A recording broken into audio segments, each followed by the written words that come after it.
Je vous propose de suivre là-dessus cet élément signé Fatimata Touré. Le discours tenu par le président tunisien Kais Saied à l'endroit des migrants subsahariens est qualifié de propos racistes et discourtois, selon le coordinateur du village du migrant et Otra Africa. Il condamne fermement ces propos et demande aux dirigeants africains de prendre leurs responsabilités. Des propos que nous jugeons discourtois, insultants, racistes, à la limite même xénophobes. Au moment où le Maghreb courtise l'Afrique, ce président tient cette déclaration à l'égard des subsahariens, reflète le comportement des fonctionnaires tunisiens à l'égard des Africains dans les aéroports, ce que Haute Africa a toujours dénoncé. Comment un président d'un pays signataire de toutes les conventions internationales sur l'immigration et la protection des migrants peut tenir de tels propos à l'endroit des migrants? Un sit-in est même prévu au niveau de l'ambassade de la Tunisie par ces organisations pour dénoncer le racisme subi par les migrants subsahariens en Tunisie. Nous, en tant qu'organisation, nous avons déjà lancé beaucoup de correspondances et nous avons déjà écrit les organisations internationales, les organisations de droits de l'homme et de droits des migrants et de protection des migrants pour qu'on puisse entamer des manifestations, à l'occurrence même des sittings devant les ambassades tunisiennes qui se trouvent partout même dans les pays subsahariens. Et donc dans le cadre de la migration, nous demandons aux leaders africains, aux responsables africains de prendre acte, fait et cause par rapport à ça et de réagir à la dimension de cette offense. La Tunisie ne peut plus siéger avec les Africains sur la même table. La situation des migrants en Tunisie devient inquiétante après la sortie du président Kais Saied. L'intervention des autorités doit se faire au plus vite avant que l'irréparable ne se produise, selon nos interlocuteurs. Toujours dans l'actualité, cher Tidjane Diao, une levée de fonds en faveur des victimes du tremblement de terre en Turquie a réuni artistes, musiciens et sportifs à Dakar. Et les chiffres officiels, Nata, sont de 43 556 morts à ce jour et plus de 80 000 blessés. C'est une déclaration de l'ambassadeur de la Turquie à Dakar, Hatay Nour Sakman, qui a participé donc à cette cérémonie de levée de fonds en faveur des victimes de cette tragédie. Une vente aux enchères qui a réuni artistes, musiciens, sportifs, entre autres, dont Youssou Ndour et Eladji Ousseynou Diouf. Les détails avec Maïmouna Ndiaye et Ababakar Kamara. Tableau d'art, boubou, sac, maillot, entre autres accrochés, ces objets sont destinés à la vente aux enchères, un élan de solidarité pour venir en aide aux victimes des séismes en Turquie. Le peintre Babali a le bonheur de voir son tableau acheté à 6 millions de francs CFA. Aujourd'hui, j'ai offert une œuvre qui parle sur le séisme qui a eu à toucher la Turquie et tous les autres pays à côté. C'est une œuvre que j'ai réalisée avec beaucoup d'énergie, je peux dire.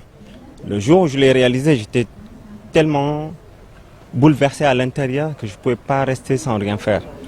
Je me suis dit qu'en tant qu'artiste, on est témoin de son temps et que tout ce qui se passe chez nous et tout ce qui se passe ailleurs, on ne peut pas rester insensible à ça.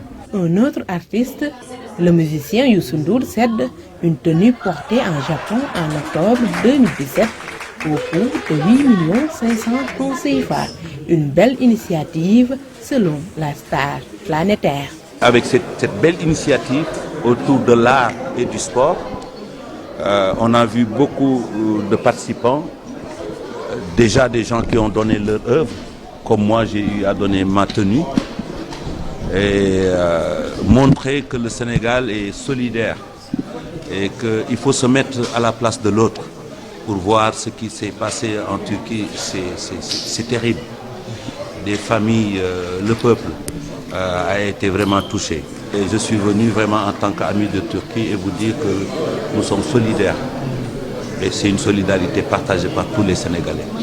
Par cette levée de fonds, le Sénégal montre l'exemple au monde entier. L'ambassadeur de la Turquie à Dakar qui parle de plus de 43 556 morts à ce jour et 80 000 blessés a bon espoir. Quand son pays est en train de passer des moments difficiles, c'est difficile d'être loin. Mais là, je me sens chez moi parce que c'est grâce à vous qu'on est en train de faire. Il y a un élan de solidarité incroyable. Dès le début, le Sénégal a été à nos côtés, que ce soit Monsieur le Président Macky Sall, que ce soit le gouvernement, que ce soit la population. Tout le monde était avec nous. Je crois en la force de la culture et du sport. Et avec notre institut Yunus Emre, qui est le centre culturel turc, nous avons décidé d'organiser cette soirée. Cette mobilisation de fonds se poursuit. D'autres activités sont également prévues. Et toujours dans l'actualité, cher Tidjane, le leader de Pastef, Ousmane Sonko, était chez le Khalif général des Layènes. Ousmane Sonko qui a eu un entretien avec le porte-parole du Khalif général des Layènes, Mamadou Lamine Thiaoulaye, a réitéré son appel à la paix devant le leader de Pastef. Un discours d'appel à la paix auquel Ousmane Sonko semble adhérer. Écoutons à ce propos les paroles du porte-parole du Khalif général des Layènes.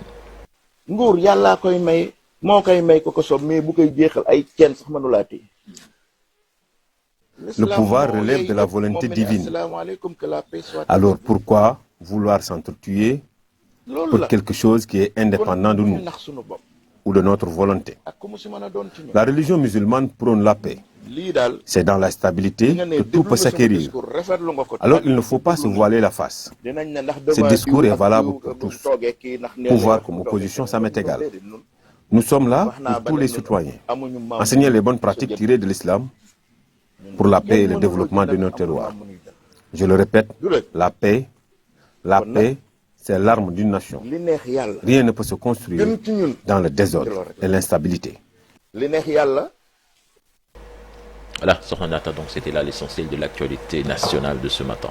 Et vous avez terminé avec cet entretien. On en parle tout à l'heure dans l'actu commenté. Merci beaucoup, cher Tidjane Diao. Toujours dans la première partie, on vous l'a dit, aujourd'hui, c'est spécial guerre en Ukraine.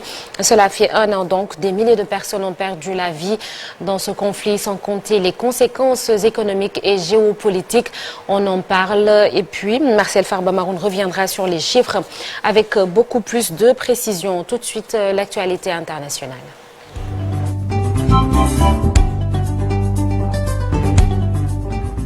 L'actualité hors de nos frontières avec Ibou Diouf. Bonjour Ibou, bienvenue. Bonjour Sornanata et Djouma Moubaraka, notre chers téléspectateurs. Bonjour également à toute la team. Merci Ibou. Alors dans cette même logique, on parle du conflit entre l'Ukraine et la Russie. Il y a 1 an débutait cette guerre qui a fait plus de 42 000 morts. Exactement, Sornanata. Et c'était le jeudi 24 février 2022. Le président russe Vladimir Poutine lançait l'offensive contre l'Ukraine et secouer tout le continent européen 1 an après donc une journée spéciale dédiée à l'Ukraine sur beaucoup de plateaux dans le monde. Il y a de cela 365 jours exactement, les Ukrainiens se réveillaient sous les bombes et le président Vladimir Poutine prononçait ces mots lors d'une allocution officielle télévisée. J'ai décidé de mener une opération militaire spéciale en Ukraine comme justification énoncée de la démilitarisation et de la dénazification du pays voisin. Pékin appelle Moscou au dialogue et rejette un recours nucléaire. Le gouvernement chinois a appelé donc aujourd'hui, 1 an après le début de l'attaque russe en Ukraine, Moscou et Kiev à reprendre le dialogue. Il a également demandé à la Russie et à l'Ukraine d'éviter d'attaquer les civils ou des bâtiments civils. Les parties dans le conflit doivent se conformer strictement aux droits humanitaires international et d'éviter d'attaquer des civils ou des bâtiments civils. Au Burkina Faso, Thomas Sankara, l'ex-président du Faso assassiné en 1987, avec 12 autres personnes, a été réinhumé hier à Ouagadougou au Conseil de l'Entente, lieu de sa mort. Une cérémonie dénoncée par Bladine, la sœur de l'ancien chef d'État. C'est une journée particulière entre émotion et colère. Les autorités ont organisé les obsèques de Thomas Sankara. Une cérémonie boycottée par les familles car les inhumations se sont déroulées au Conseil de l'Entente.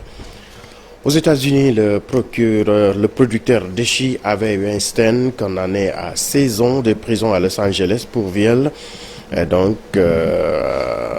L'ancien faiseur de roi du cinéma hollywoodien, âgé aujourd'hui de 70 ans, a purgé déjà une peine de 23 ans d'emprisonnement après sa condamnation à New York en 2020, pour des faits similaires et dont il a fait appel. Il a également fait appel pour sa condamnation à Los Angeles. En France, la chaîne d'information française BMTV a licencié un journaliste après un audit quant à des soupçons d'ingérence extérieure dans son travail et a porté plainte contre X selon un courriel interne envoyé hier jeudi. La chaîne avait ouvert une enquête interne et écarté de l'antenne le journaliste concerné, Rachid Mbarki. Les soupçons concernaient donc des brèves ayant notamment trait aux oligarques riches Qatar ou au Sahara occidental diffusées sur l'antenne durant les éditions de la nuit que celui-ci présentait selon une enquête du collectif des journalistes Forbidden Stories auquel ont contribué pour la France la cellule d'investigation Radio France et du quotidien Le Monde. Cette affaire est une petite partie d'une vaste entreprise de désinformation pilotée par une officine israélienne. La Corée du Nord a testé donc 4 missiles de croisière. L'agence officielle nord-coréenne a donné l'information, ajoutant que l'exercice démontrait la posture de guerre de la force nucléaire de Pyongyang. Les 4 missiles ont été tirés depuis des environs de la ville de Yimkai City dans la province de Hamgyong du nord en direction de la mer de l'Est. Et pour terminer, Sornanata, football féminin, Haïti qualifié pour sa première Coupe du Monde. Haïti est entré dans l'histoire de la Coupe du Monde féminine de la FIFA en se qualifiant pour la première fois de son histoire en phase de finale après avoir battu la Chili 2-1 lors d'un barrage intercontinental. Et face aux Sénégalaises, elles étaient imposées à 4-0. La Coupe du Monde féminine FIFA 2023 se déroulera en Australie et en Nouvelle-Zélande. Ce sera du 20 juillet au 20 août 2023 sur Nenata. Alors l'équipe qui a battu le Sénégal s'est qualifiée, alors c'est une consolation en quelque sorte, Ibou Diouf. Merci. Rendez-vous tout à l'heure pour la version Wolof de l'actualité internationale. Et dans la seconde partie de l'émission, nous vous proposons aujourd'hui un document, un entretien avec Pape Djibril Diaw, défenseur central Stade Levallois, Ligue 2 en France. Ce sera tout à l'heure. Et puis la guerre en Ukraine, ce sera également le sujet de la chronique du jour avec Souleymane Niang. Les effets nocifs de cette guerre sur l'économie sénégalaise. Et puis nous recevrons Amadou Gaye, il est le président de la Fédération nationale des boulangers du Sénégal. Tout de suite, la revue des unes des journaux parue ce vendredi.